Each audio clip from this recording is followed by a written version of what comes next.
you wake up. You go through the motions: work, scrolling, eating, sleeping, repeat. Somewhere along the way, a question started whispering in the back of your mind, one you've been trying to ignore. What's the point? Not in the dramatic cry for help way, just a quiet, persistent erosion of meaning. You're not depressed, you're not broken, you're just drifting. And drifting, brother, is its own kind of death. Here's what no one tells you about existential drift. It doesn't announce itself with thunder and crisis. It creeps in through the gaps between your accomplishments. You hit your goals, check your boxes, stack your wins, and still wake up feeling like you're moving through fog. The ancient Stoics had a word for this state, this sense of being untethered from purpose. They called it living against nature. Not the nature of trees and rivers, but the nature of what it means to be fully human, to be rational, to be directed, to be alive with intention rather than animated by habit. Marcus Aurelius, the most powerful man in the ancient world, wrote in his private journal something that still cuts through 2,000 years like a blade. He said people who labor all their lives but have no purpose to direct every thought and impulse toward are wasting their time, even when hard at work. Even the Emperor of Rome, with infinite resources and power, understood this truth. Without direction, you're not living, you're just burning daylight. What we're experiencing right now, in our modern chaos of infinite choices and zero guidance, isn't new. It's as old as human consciousness itself. The difference is that previous generations had frameworks, structures that oriented them. Religion, tradition, clear social roles. We threw all that away, called it freedom, and now we're discovering what the existentialist philosophers figured out in the 20th century. Freedom without direction is just another name for terror. Jean-Paul Sartre said we are condemned to be free. That's not poetic language. That's diagnosis. When you strip away all external meaning, all inherited purpose, you're left standing in an empty field with the crushing responsibility to create your own path. And most people freeze. They numb themselves with work, with entertainment, with anything that prevents them from facing that vast emptiness. But the Stoics? They walked straight into that void and came out with something different. Not despair, direction. Today, we're going to explore what the ancient Stoics discovered about finding purpose when everything feels meaningless. This isn't about positive thinking or grinding harder. This is about building an internal compass that works even when the world around you makes no sense. We're going to look at how philosophy, modern psychology, and neuroscience all point to the same truth. That meaning isn't something you find out there. It's something you forge in here, in your choices, in your character, in how you respond when nothing makes sense. By the end of this, you'll have the Stoic framework for reclaiming direction, not the fake motivation that wears off by Tuesday. The kind of purpose that survives crisis, loss, and the regular grinding mundanity of existence. Because here's the truth the Stoics understood that we've forgotten. You don't need the world to make sense for your life to have meaning. You just need to know where your compass points. Let's begin with the problem itself. What is this existential drift we're all feeling? Why does modern life seem specially designed to strip away meaning and leave us floating? The crisis of meaninglessness isn't just personal, it's structural. We live in what the philosopher Friedrich Nietzsche called the death of God, not referring to literal theology, but to the collapse of any shared framework of meaning. The old stories that told people who they were, what mattered, and how to live. They've all been dismantled. And we haven't replaced them with anything except more choice, more freedom, more possibility. Which sounds great until you realize that infinite possibility without direction is just paralysis dressed up as liberty. The statistics tell a story we feel in our bones. Over 58% of young adults report lacking meaning or purpose in their lives. Half say their mental health suffers because they don't know what to do with their lives. This isn't weakness.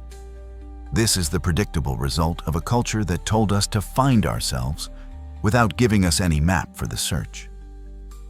Viktor Frankl, the psychiatrist who survived Nazi concentration camps and later founded logotherapy, observed something profound in the darkest places imaginable. The prisoners who survived weren't necessarily the strongest or healthiest. They were the ones who had a reason to survive, a purpose that pulled them through the horror. Frankl wrote that those who were oriented toward a meaning to be fulfilled were more likely to endure. Those who lost their why collapsed faster than those who lost their health. His conclusion became the foundation of his therapeutic approach. Human beings are not primarily driven by the will to pleasure, as Freud claimed, or the will to power, as Adler suggested. We're driven by the will to meaning. Strip that away, and you don't just feel bad. You feel hollow, empty, like you're going through the motions of a life that belongs to someone else. This is where most modern solutions fail. They try to fill the void with more stuff. More achievement, more experiences, more. But the Stoics understood something deeper. The problem isn't that you haven't found the right external thing to give you meaning. The problem is you've been looking externally at all. Marcus Aurelius faced this exact crisis. He was emperor of Rome.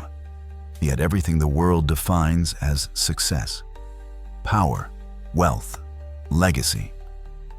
And he wrote in his Meditations a passage that reveals his own struggle with purpose. He reminded himself that at dawn, when you have trouble getting out of bed, tell yourself, I have to go to work as a human being. What do I have to complain of if I'm going to do what I was born for, the things I was brought into the world to do? Notice what he's doing there.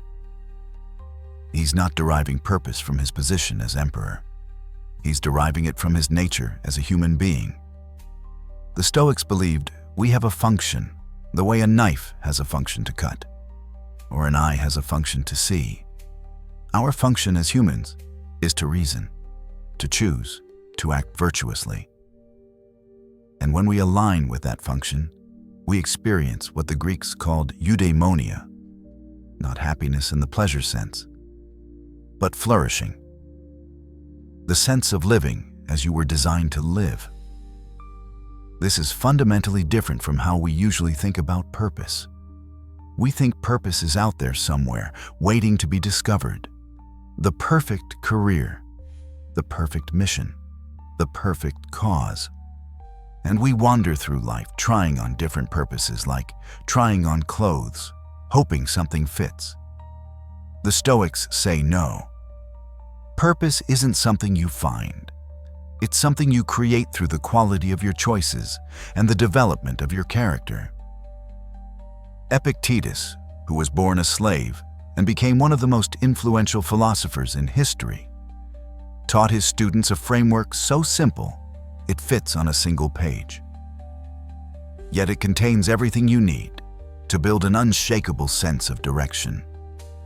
He called it the Dichotomy of Control, and it's the foundation of the Stoic compass. Here's the framework. Some things are up to us, other things are not up to us. That's it. That's the whole thing. But the implications are revolutionary. Within your control are your opinions, your motivations, your desires, your aversions, and in a word, whatever is of your own doing. Not within your control are your body, your property, your reputation, your office, and in a word, whatever is not of your own doing. Most people spend their entire lives attached to things they cannot control. They derive their sense of meaning from outcomes, from success, from other people's opinions, from their health, their wealth, their status. And so their sense of purpose rises and falls with circumstances. When things go well, they feel purposeful.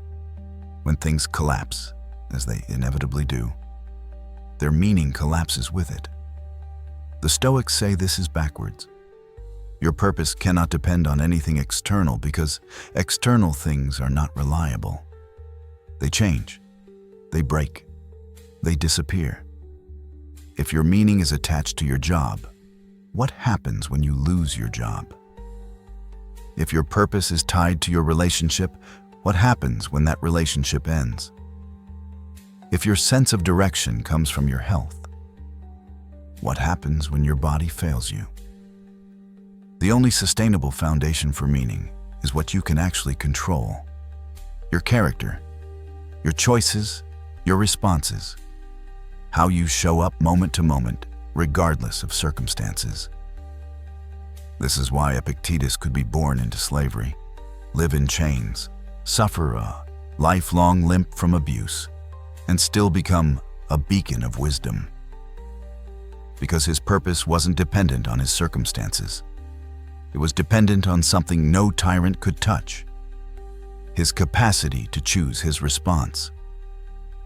Viktor Frankl, writing from the depths of Auschwitz, came to the exact same conclusion centuries later.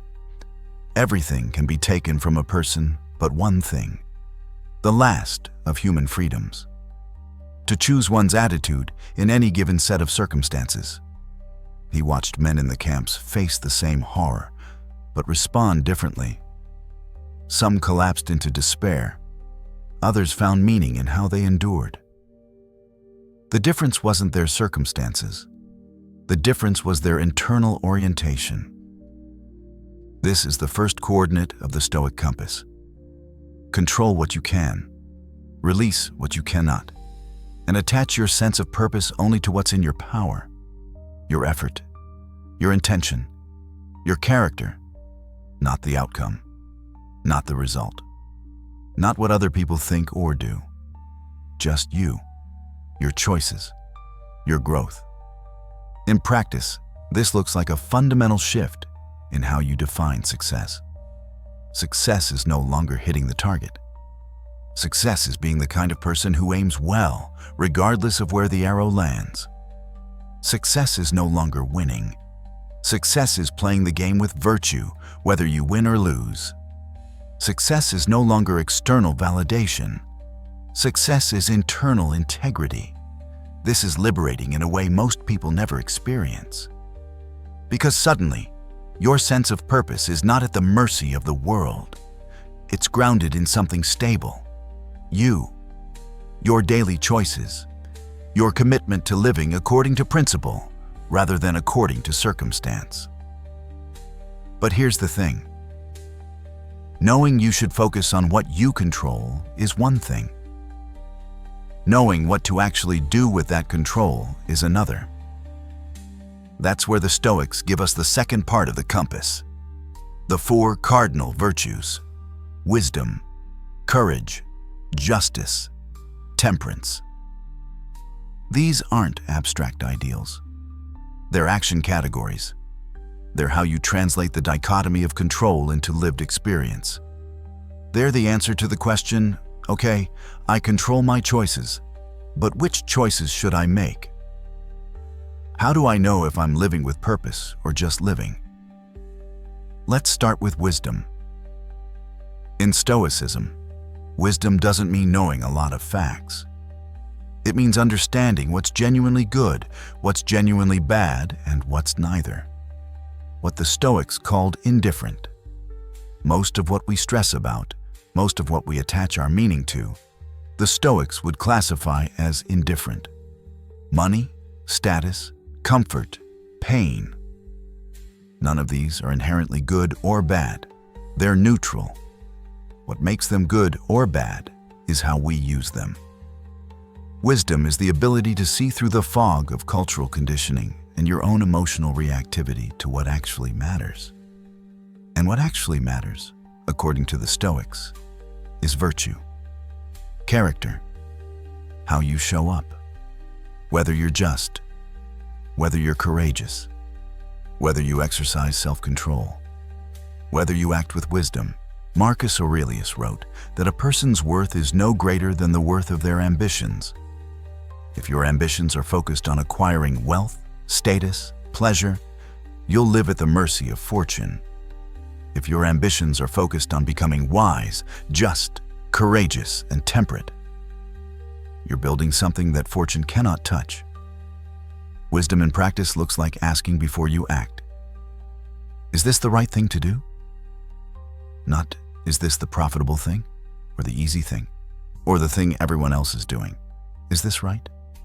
Is this aligned with virtue? Is this who I want to be? This kind of questioning becomes your North Star.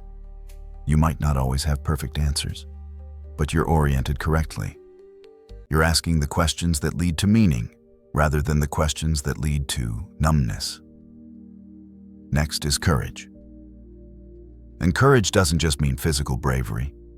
It means the strength to do what's right, even when it's hard, even when it costs you, even when you're afraid. Epictetus said, if you want to improve, be content to be thought foolish and stupid. That's courage. The willingness to stand by your principles, even when it makes you unpopular. Most people's sense of purpose collapses because they lack courage. Not courage to fight, courage to be themselves, courage to set boundaries, courage to say no to paths that look good but feel wrong, courage to walk away from things that don't align with who they want to become. Courage is what keeps your compass pointed true when external pressure tries to spin you around. It's the muscle that lets you stay oriented toward virtue even when virtue costs you something. Then there's justice. The Stoics defined justice not just as fairness, but as your duty to the larger human community. Marcus Aurelius called it the source of all other virtues. Because what good is wisdom if you use it selfishly? What good is courage if you use it to harm others? What good is self-control if it's just about your own benefit? Justice reminds you that your purpose isn't just about you. You're part of something larger. A community, a society, a species. And living with purpose means recognizing that your choices ripple outward. That you have a responsibility not just to your own flourishing, but to the flourishing of those around you. This is where modern individualism crashes into ancient wisdom. We're told to find our purpose, as if purpose is this solo quest for personal fulfillment. The Stoics say no.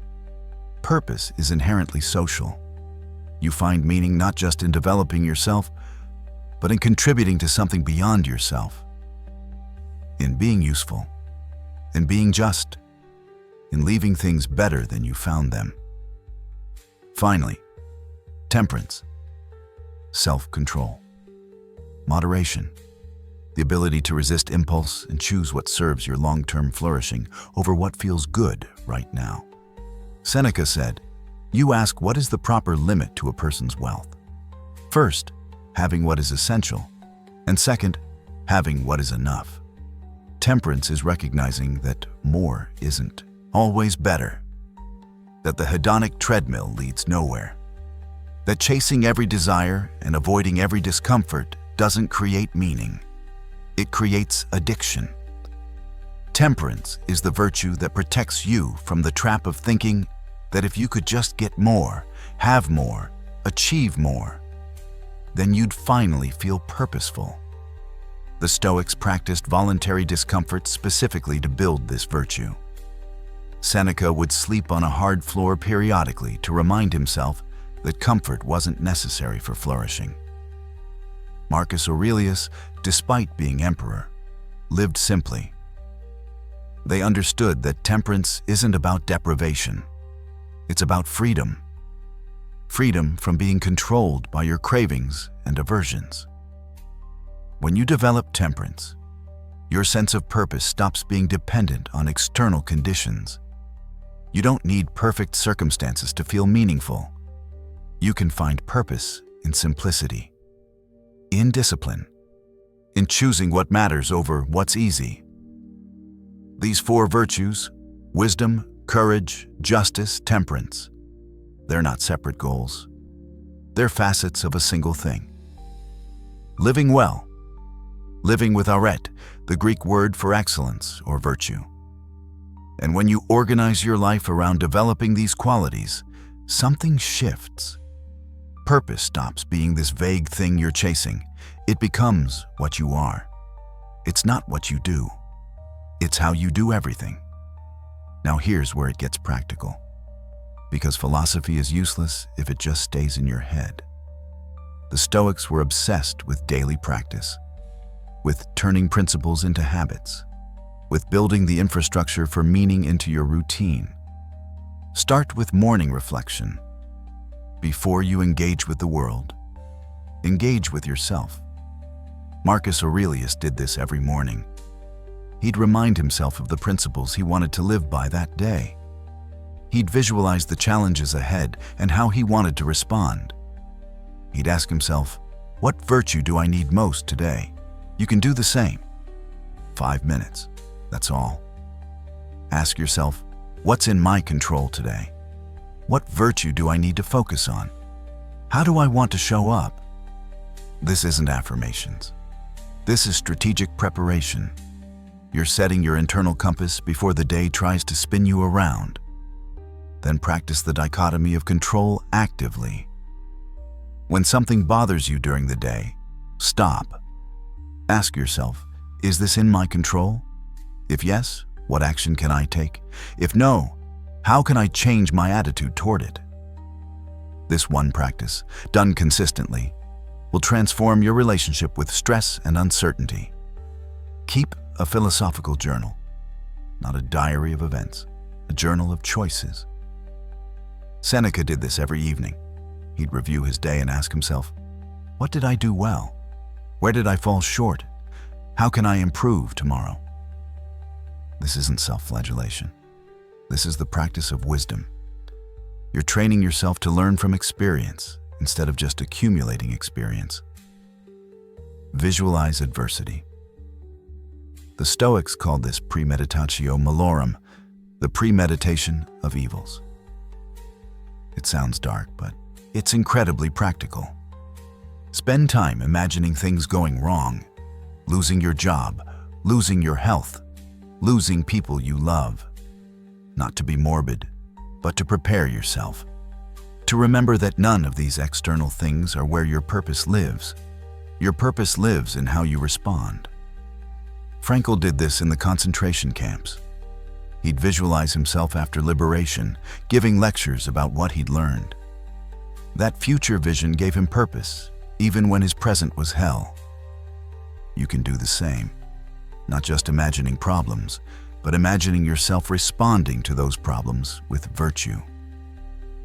Practice voluntary discomfort. Fast occasionally. Take cold showers. Do hard things you don't have to do. This builds temperance.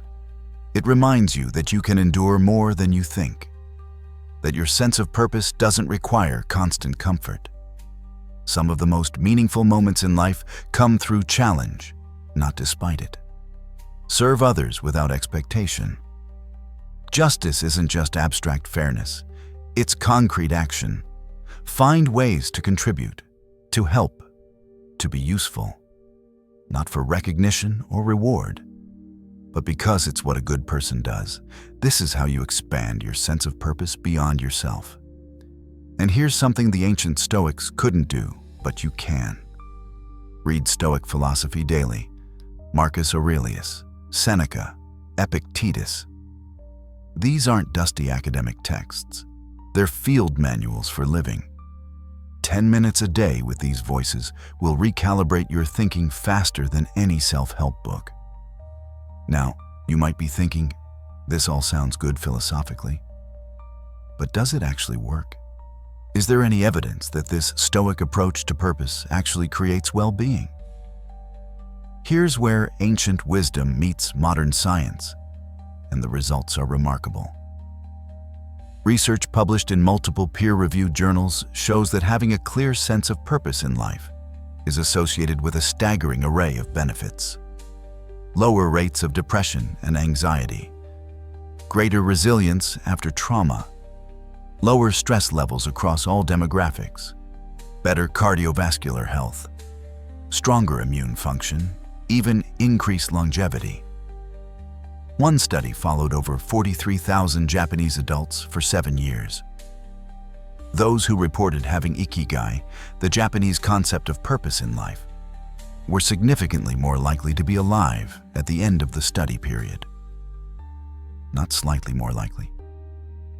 Significantly more likely. Having purpose wasn't just correlated with better mental health, it was correlated with not dying. Another study with older adults found that those with higher purpose in life had better psychological well-being, lower psychological distress, and higher social well-being. They were more likely to volunteer, more likely to be employed, more likely to be married.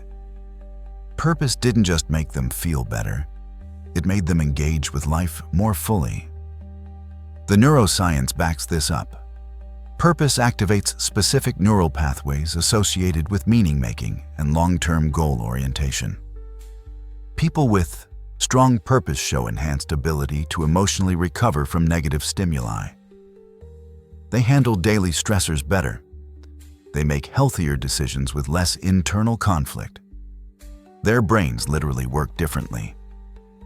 Viktor Frankl's logotherapy, built on almost identical principles to Stoic philosophy, has been validated in clinical settings. It's effective for treating depression, anxiety, addiction, even PTSD. The core intervention is simple. Help people find meaning.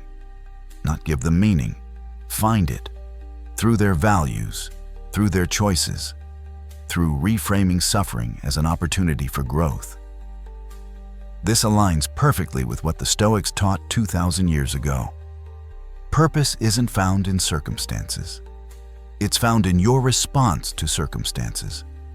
It's found in developing your character, in committing to virtue, in living according to principles that transcend your immediate comfort or discomfort. But here's the critical distinction. The research shows that searching for meaning without actually having meaning is associated with lower well-being. It's not enough to want purpose. You have to build it. You have to do the work of clarifying your values, developing your virtues, aligning your actions with your principles. This is why the Stoic framework is so powerful.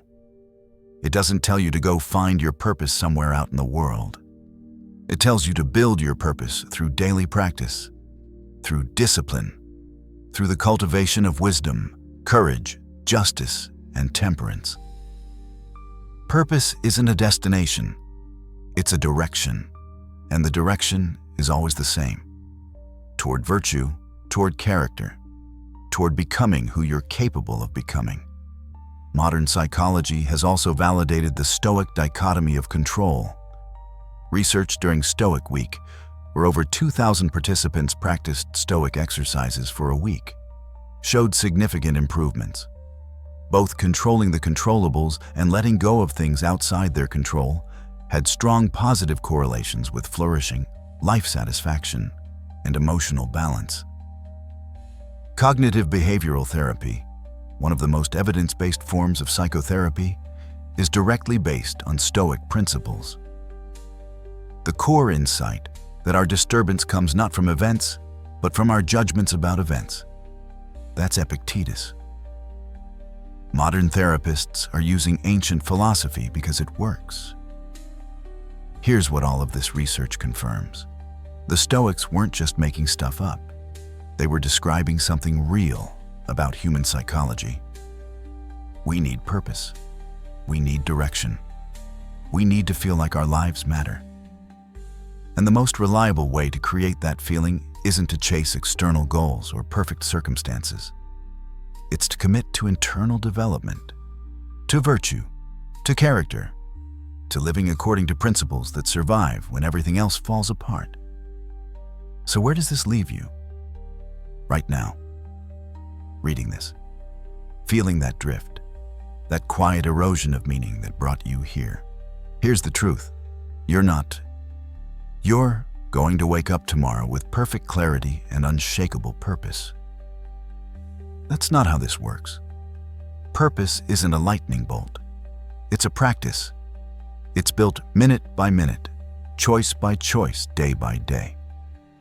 The Stoics gave you the framework, the dichotomy of control, the 4 virtues, the daily practices. But frameworks don't change lives. Implementation does. And implementation is uncomfortable. It's easier to drift, to numb yourself, to wait for meaning to find you. But meaning doesn't find you. You forge it. Start small. Pick one practice. Maybe it's morning reflection, 5 minutes. Just you and your principles before the chaos starts. Maybe it's evening review, 10 minutes before bed, asking yourself how you showed up today. Maybe it's reading 1 page of Marcus Aurelius every morning with your coffee. Small practices compound. In 6 months, you'll be a different person. Not because your circumstances changed, although they might, but because you changed. You built something internal that circumstances can't touch. A compass, a sense of direction, a clarity about what matters. And here's what happens when you do this work, when you really commit to the Stoic path. Life doesn't suddenly become easy, but it becomes meaningful. Challenges stop being threats and start being opportunities to practice virtue. Setbacks stop being catastrophes and start being tests of character. Mundane days stop being empty and start being chances to show up with integrity. You stop asking, what's the point? You become the point. Your character, your choices, your commitment to living well regardless of circumstances. That's the point. That's what the Stoics discovered. That's what the research validates. That's what's available to you right now if you're willing to do the work. Marcus Aurelius died almost 2,000 years ago, but his private journal survives. And in it, he wrote something that could have been written yesterday. The impediment to action advances action. What stands in the way becomes the way. He's telling you that the thing you think is blocking your purpose, the meaninglessness, the drift, the confusion, that's not the obstacle. That's the path. The path to purpose isn't around the crisis of meaning. It's through it, by facing it, by refusing to numb it, by building your character in the midst of it, by choosing virtue when nothing makes sense. That's where you find the compass. That's where you find direction. Not in perfect circumstances, but in your response to imperfect ones. So here's your choice. You can keep drifting. Keep waiting for meaning to show up. Keep searching for purpose in jobs, relationships, achievements, possessions. Or you can become a Stoic. Not in the fake tough guy sense of suppressing emotion, but in the real sense of taking responsibility for your own character, for your own direction, for forging meaning through virtue regardless of what the world throws at you. The compass is there. The ancient Stoics built it. Modern science validated it. Your ancestors used it to survive everything from slavery to concentration camps to losing empires. It works. The question is whether you'll use it. If this resonated with you, if you felt something shift while listening, do me one thing. Drop a comment right now. Just write "I choose direction." That's it. 3 words. But saying it publicly matters. It's a commitment to yourself, to this work, to building the internal compass that makes you unshakable. And if you want more of this, real philosophy for real life, hit that subscribe button. This channel isn't here to entertain you. It's here to arm you with ancient wisdom that still works in modern chaos. We're building a community of men who refuse to drift, who commit to character, who understand that meaning isn't found, it's forged. Every week, We go deep on Stoic principles, practical exercises, the intersection of philosophy and psychology. Not surface-level motivation, not fake positivity. Real tools for building real purpose. Because you deserve more than drifting. You deserve direction. The Stoics figured this out 2,000 years ago. Viktor Frankl proved it in the darkest place imaginable. Modern science validated it in peer-reviewed journals. Now it's your turn. Build your compass. Choose your direction. Live with purpose. Not because life gave you meaning, but because you forged meaning from the raw material of your choices. That's what it means to be Stoic. That's what it means to be fully human. And that's what's waiting for you on the other side of the drift. Get after it.